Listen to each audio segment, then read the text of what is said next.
ယောက်ကမတွေကသိပြီးတော့မကြည်ပြူချင်ကြဘူးတဲ့ဒါကတော့ဘဝမှာဒီလိုကြုံတတ်တာပဲနော်ဆင်းရဲတာဆိုတော့သူတို့လိုဂုံရီတူနဲ့ပဲပေးစားကြတာပေါ့အဲ့တော့ဒီကလေးမလေးကဆင်းရဲတယ်ပတ်စံမရှိဘူးသူတို့ပတ်စံတွေကိုသူတို့ကအခုသူ့ပိုင်တဲ့ရွှေတွေငွေတွေလုတ်ပြီးသူ့ပြီးစားနေရတယ်ဆိုတော့ယောက်ကမတွေကသိမကြည့်ဘူး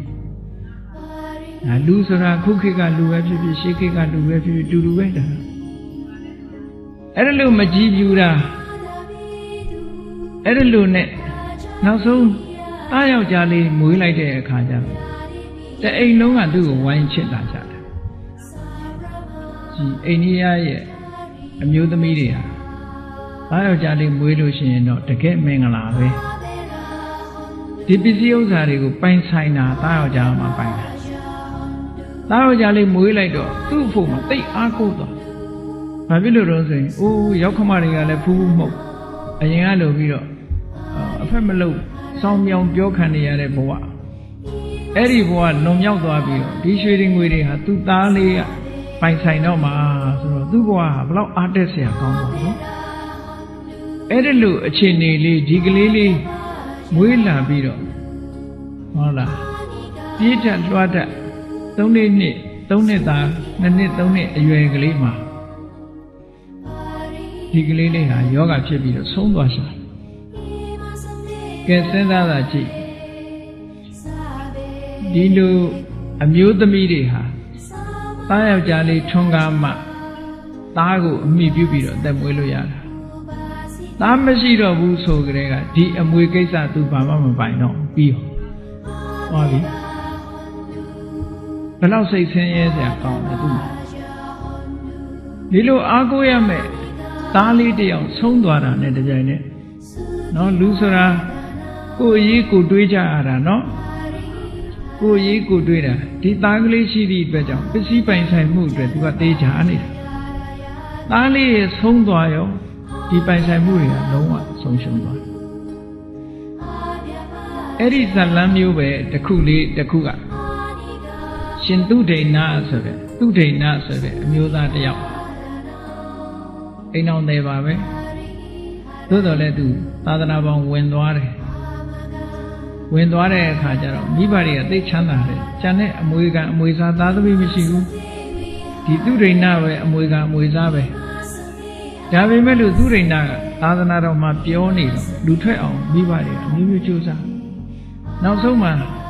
သူ့ရဲ့ဇနီးကိုလွတ်ပြီးတော့ကြိုးစားခိုင်းကြိုးစားလို့မရဘူးလို့ဆိုတဲ့အချိန်နောက်ဆုံးကဇနီးတဲ့ဟာစိတ်ထိခိုက်ပြီးတော့မူးပြီးတော့လဲသွားတယ်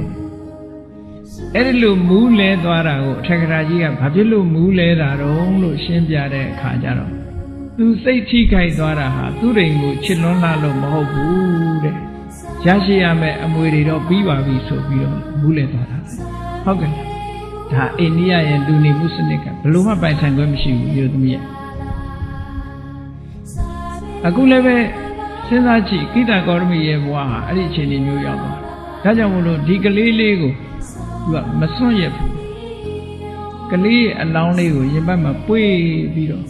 သူ့သားလေးစိတ်ကူးပေးကြပါအောင်သူ့သားလေးစိတ်ကူးပေးကြပါအောင်နဲ့ဆိုပြီးတော့ဟိုးအရတကမြို့ထဲမှာလှည့်ပြီးတော့လူတွေ့တိုင်းပဲဆေးမရှိတော့ဘူးလားသူသားလေးပြန်အသက်ရှင်အောင်ဆေးကုမပေးနိုင်ဘူးလားနဲ့မေးတာအဲ့ဒါလိုမေးပြီးတော့လှည့်သွားလာပြီးတော့တောကတဲ့ဖြစ်သွားတာပေါ့သူလည်းပဲအယူတစ်ပိုင်းပဲကိတ္တကောရမီအဲ့ဒါလိုယူသွတ်တဲ့အနေအထားမျိုးရောက်သွားတဲ့အခါမှာအသိဉာဏ်ရှိတဲ့ကျန်တဲ့လူတွေကတော့ပြောင်ညလှောင်ညတာပေါ့ဟဲ့အယူနေရာယူနေတာလားတည်သွားတဲ့လူဘယ်လိုလုပ်ဆေးကုလို့ရမှာတော့ပြောကြတယ်ပေါ့ဒါပေမဲ့သူကတော့သူ့သားလေးအသက်ရှင်ရေးအတွက်ကလွဲလို့ဘယ်သူဘာပြောကူမဆိုင်ဘူးနောက်ဆုံးမှာအသိဉာဏ်ရှိတဲ့အမျိုးသားတယောက်ကနေတောကကြောင့်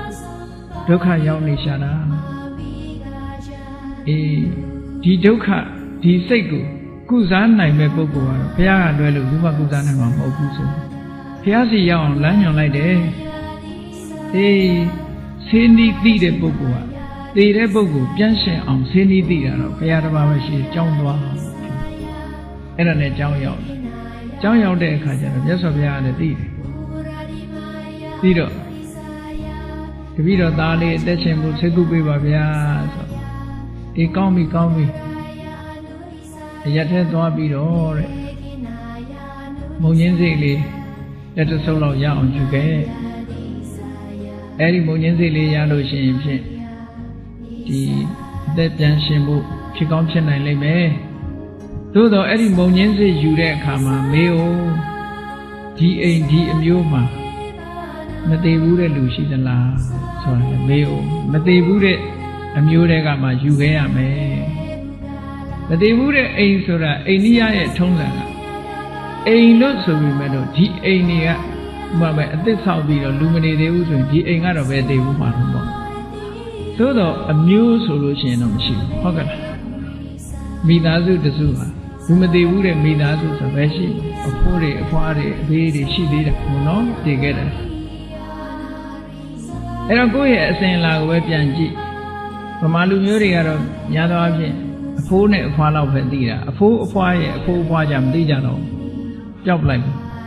အဲ့ဒီအဖိုးအဖွားရဲ့အဖိုးအဖွားဆိုဝေးသွားပြီဟုတ်ကဲ့လားသို့တော့အိန္ဒိယတို့ဘာလို့နိုင်ငံတွေမှာဒီအစဉ်အလာလေးတွေကရှိတယ်သူတို့မှတ်ထားစန်းသိန်းခေါ်တာပေါ့နော်အနွယ်ရဲ့အမည်နာမတွေမှတ်တမ်းတင်ထားတာရှိတယ်အဲ့တော့ကိတ္တဂေါရမီအဲ့ဒီမုံညင်းစီ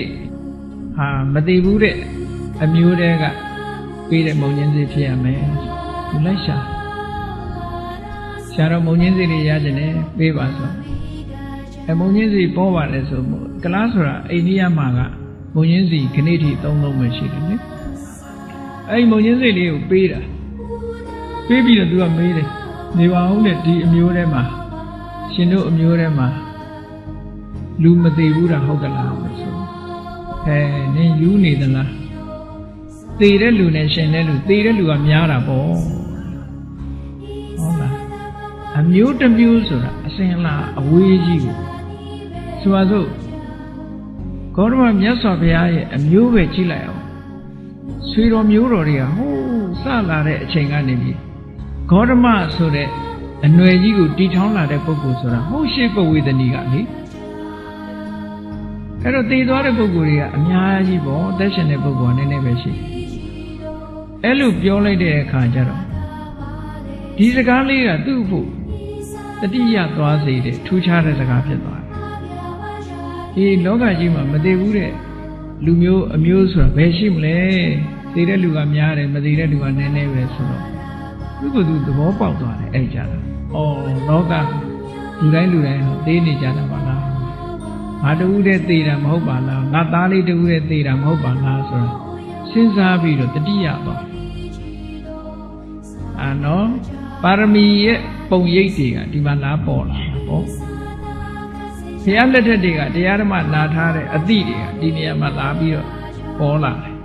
အဲ့ဒါနဲ့ငါမှားနေပြီဆိုပြီးတော့သူ့သားလေးကိုသုတ်တံပို့ပြီးတော့ကြိုပြီးဘုရားစီပြန်လာခဲ့တဲ့အခါမှာမြတ်စွာဘုရားဟောတယ်ဒီလိုသိတယ်ဆိုတာသိချင်းတရားဆိုတာတရွာတည်းနဲ့သက်ဆိုင်တာလည်းမဟုတ်ဘူးတမျိုးတည်းနဲ့သက်ဆိုင်တာလည်းမဟုတ်ဘူးလူမျိုးတစ်မျိုးသို့မဟုတ်အိမ်အောင်စုတစ်ခုတည်းနဲ့သက်ဆိုင်တာမဟုတ်ဘူးအားလုံးနဲ့သက်ဆိုင်လောကကြီးတစ်ခုလုံးနဲ့သက်ဆိုင်နေဆိုတဲ့အနိစ္စသဘောတရားတွေကိုဟောလိုက်တယ်ဟောပြီးတော့ဒီလိုမေ့လျော့နေတဲ့ပုဂ္ဂိုလ်တွေမေ့လျော့နေတဲ့အချိန်မှာဒီသိချင်းတရားဟာဒီလိုပဲဆွဲခေါ်ပြီးတော့သွားတာတဲ့ကိုမိသားစုကိုပဲပြန်ကြည့်ဆွဲခေါ်သွားလိုက်တဲ့ပုဂ္ဂိုလ်တွေအများကြီးပဲဘယ်လိုများတာတုံးဆိုရင်လှမ်းကြည့်လိုက်လေအမေရဲ့အဖွာမရှိတော့ဘူးအဲ့ဒီအဖွာရဲ့အဖွာမရှိတော့ဘူးအဲ့ဒီအဖွာရဲ့အဖွာလည်းမရှိတော့ဘူးဟော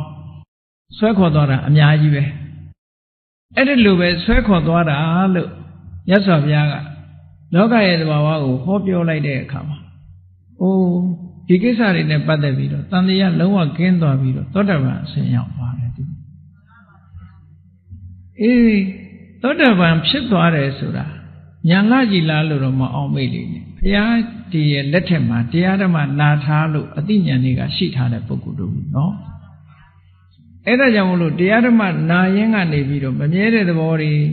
တန်တရားရဲ့အနေအထားတွေအလုံးသိမြင်ပြီးတော့တန်တရားကင်းသွားတယ်တဲ့မှန်ကန်တဲ့အမြင်